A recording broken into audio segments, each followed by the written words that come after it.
داوامان وایە ڕێکخراوی نەتەوە یەکگرتوەکان لەژێر ڕۆشنایی بەندەکانی مافی مرۆڤ و ئازادی بیرروباوەڕی کەسی و زەودنەکردنی مافە سەرەتاییەکانی مرۆڤەوە بڕوانێتە پرۆسەکە و داوای لێکۆڵینەوەی ورد و بەپەلە بکە لە ڕاستکردنەوەی ئەنجامەکانی. ئێمە لە کاتێکە ئەم یادداشتە ئاڕاستەی بەڕێستان و ڕایگشتی نێودەوڵەتی دەکەین کە هاوڵاتیان تووشی بێبڕوایی و بێهیوایی بوون لە گۆڕانکاری و دەساودەستکردنی دەسەڵات بە شێوەی ئاشتیانە. ئەمەش وا دەکا ڕێڕەوی گۆڕانکاریەکان بە ئاراستەی نەخوازراودا بڕوات. ئەم شەش لایەنە لە کاتێکا سوپاس و پێزانینی خۆمان ئاراستەی سەرجەم هاوڵاتیان و دەنگدەرانی کوردستان دەکەین بۆ ئەو متمانە بەرفراوانەی بە ئێمەیان بەخشی. لە هەمان کاتا داوا دەکەین نەتەوە یەکگرتوەکان ڕۆڵی گەورە بگێڕێ لە هەڵوەشانەوەی ئەنجامەکان و کارێک بکەین کە نوێنەرایەتی ڕاستەقینە جێگەی نوێنەرایەتی ساختە بگرێتەوە. چونکە دەسەڵاتی یەکێتی و پارتی جگە لە دزینی سەروەت و سامان و قوت و موچە و بودجێ هاوڵاتیان کەوتونەتە دزینی دەنگ و ئیرادەی هاوڵاتیانیش.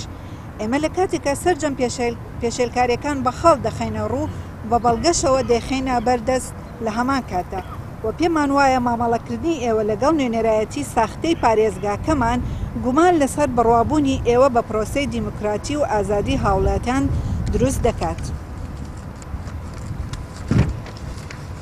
یەکەم، کۆمسیۆنی باڵای سربەخۆی هەڵبژاردنەکانی عێراق ئۆفیسی سلێمانی بە تایبەت بەڕێوەبەری گشتی سەرڕایکارەکەی بێلایەن نییە و بە تەواوی لایەندارێتی بۆ یەکێتی نیشتیمانی کوردستان کردووە. بەکارهێنانی هێزی چەکدار لە پرۆسەکەدا بۆ هەڕەشەکردن لە دەنگدەر و بریکارانی لایەنی سیاسی و پەلاماری بارەگای حیزبەکان و تەداخولکردنی هێزەکانی ئاسایش بۆ ناو بنکەکانی دەنگدان. ئەمەش پێچەوانەی ڕێکارەکانی کۆمسیۆن و یاسای ژمارە 36 ساڵی 2015 عێراق تایبەت بە دروستکردنی حیزبی سیاسی و دەستوری عێراق کە نابێت حیزب هیچ هێزی چەکداری هەبێت و هێزە چەکدارەکان نابێت بچنە ناو ململانێ سیاسیەکانەوە. سێهەم، دەستکاریکردنی ئامێری ژماردن و جیاکردنەوەی ئەلەکترۆنی دەنگدان پیکۆس بە جۆرێک زۆربەی دەنگەکانی بۆ یەکێتی نیشتیمانی کوردستان هەژمار کردووە. ئەوە لە کاتێکدا ئەو وێزگانەی ژماردن بە ئامێری پیکۆس نەکراوە بەهۆی لە کارکەوتنیانەوە و دواتر ژماردن و جیاکردنەکانی دەنگدان بە ئامێری سیکۆس کراوە. دەنگی یەکێتی نیشتیمانی بە ڕێژەیەکی بەرچاو کەمی کردووە.